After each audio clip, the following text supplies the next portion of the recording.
मिलिए यूसुफ दिकेक से, उस अनबिलीवेबल एथलीट से जिसने हाल ही में ओलंपिक में सिल्वर मेडल जीता है। हाई प्रेशर वाले माहौल के बावजूद यूसुफ न केवल अपने असाधारण परफॉर्मेंस के लिए बल्कि अपनी सिंपल और डाउन टू अर्थ स्टाइल के लिए भी जाने गए, जबकि अन्य लोग काफी इक्विपमेंट जो गेम के लिए चाहिए उसके साथ थे। लेकिन यूसुफ एक सादी टी शर्ट और आंखों पर बिना किसी लेंस के और एक हाथ को जेब में डाल के कैजुअली इस गेम को खेला और सिल्वर मेडल जीत लिया। हमारे साथ जुड़े क्योंकि हम इस चर्चित एथलीट की जर्नी पर करीब से नजर डालेंगे। उस डेडिकेशन, कड़ी मेहनत और अनूठी शैली की खोज करेंगे जिसने यूसुफ दिकेक को ओलंपिक गौरव तक पहुंचाया। तो बने रहें हमारे साथ और खेल की दुनिया से अधिक प्रेरक कहानियों के लिए चैनल को लाइक, कमेंट और सब्सक्राइब करना न भूलें। 51 साल की उम्र में दिकेक और उनके साथी सेवल इलेदा तारन ने रजत पदक हासिल किया, लेकिन ये दिकेक का अलग एटीट्यूड था जिसने वर्ल्ड में सबका ध्यान आकर्षित किया। दिकेक को असामान्य तरीके से आराम से खेलते हुए दिखाने वाली छवि उसकी जेब में एक हाथ और रेगुलर शूटिंग गियर की कमी के साथ वायरल हो गई। मोस्टली ओलंपिक निशानेबाजों के विपरीत, जो एक आंख में दृष्टि को रोकने और चमक को कम करने के लिए कान की सुरक्षा और विशेष चश्मे का उपयोग करते हैं। पर दिकेक की आकस्मिक स्टाइल सबसे अलग थी। एक फैन ने ट्वीट किया, तुर्की ने 51 वर्षीय व्यक्ति को बिना किसी स्पेशल लेंस, आई कवर या कान की सुरक्षा के भेजा और उन्होंने रजत पदक हासिल किया। अरबपति एलोन मस्क ने भी इस पे सरलता से जवाब दिया, नाइस। फाइनल मैच में सबिया के जोराना अरुनोविक और दामिर मिकेक ने चेटेव रॉक्स शूटिंग सेंटर में तुर्की की जोड़ी को 16-14 से हराकर गोल्ड मेडल जीता। 1973 में जन्मे दिकेक 2008 से हर समर ओलंपिक खेलों में भाग ले रहे हैं।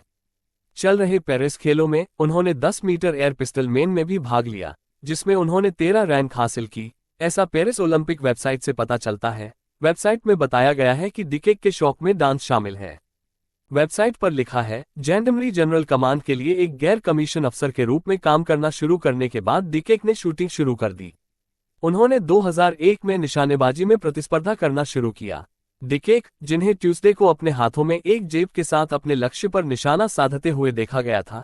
विडंबना यह है कि वह इस फिलॉसफी में विश्वास करते हैं कि सफलता आपकी जेब में हाथ रखकर नहीं आती है, ऐसा ऑफिशियल ओलंपिक वेबसाइट पर उनके बायो में कहा गया है। यूसुफ दिकेक का जन्म 1 जनवरी 1973 को हुआ था। वो एक तुर्की खेल निशानेबाज हैं जो पिस्तौल स्पर्धाओं में प्रतिस्पर्धा करते हैं।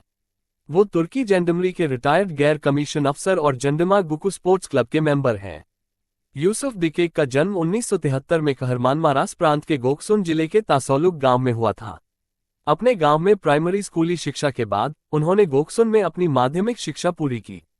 उन्होंने अंकारा में Gazi university school of physical training and education से पढ़ाई की और बाद में कोन्या में सेलकुक यूनिवर्सिटी से कोचिंग में मास्टर डिग्री हासिल की।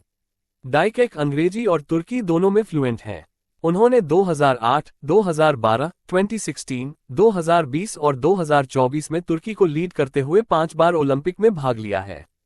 वो कई बार तुर्की चैंपियन बने और पिस्तौल स्पर्धाओं की कई कैटेगरी में नेशनल रिकॉर्ड होल्डर हैं। वर्ल्ड चैंपियनशिप में वो 25 मीटर स्टैंडर्ड पिस्टल और 25 मीटर सेंटर फायर पिस्टल दोनों स्पर्धाओं में जीतकर 2014 में डबल वर्ल्ड चैंपियन बने।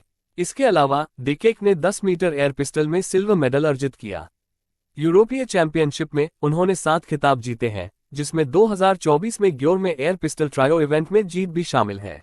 यूसुफ ने साबित कर दिया, सफलता हासिल करने के लिए आपको बस फोकस रखना जरूरी है और अपने लक्ष्य को बस ध्यान में रखें और आप सक्सेस जरूर होंगे। यूसुफ दिकेक की रजत पदक तक की यात्रा उनके समर्पण और अटूट फोकस का प्रमाण है। सुबह सुबह ट्रेनिंग सेशन से लेकर अनगिनत चैलेंजेस पर काबू पाने तक यूसुफ की राह बहुत आसान थी।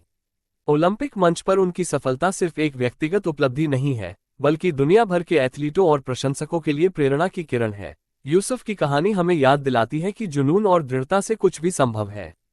यूसुफ का विनम्र दृष्टिकोण और प्रामाणिक शैली उन्हें एक भरोसेमंद और शक्तिशाली रोल मॉडल बनाती है। उनकी यात्रा हमें अपने सपनों का पीछा करने, खुद के प्रति सच्चे रहने और विपरीत परिस्थितियों में भी कभी हार न मानने के लिए प्रेरित करती है। यूसुफ के जीतने के बाद कुछ अफवाहें सोशल मीडिया पे फैल गई कि वो एक हिटमैन रह चुके हैं और पहले वो इस स्पोर्ट्स में नहीं थे, लेकिन ये सच नहीं है। यूसुफ काफी समय से प्रोफेशनल शूटिंग स्पोर्ट्स में एक्टिव हैं और उनके हिटमैन होने की बात पूरी अफवाह है। उनके एक डाइवोर्स के बाद इस स्पोर्ट्स में आने की बात भी अफवाह थी। वीडियो देखने के लिए धन्यवाद। यदि आप यूसुफ दिकेक की अविश्वसनीय कहानी से प्रेरित महसूस करते हैं तो लाइक, कमेंट और सब्सक्राइब करना न भूलें। अधिक उत्साहवर्धक और प्रेरक सामग्री के लिए बने रहें। अगली बार तक अपने आप पर विश्वास रखें और सितारों तक पहुंचते रहें।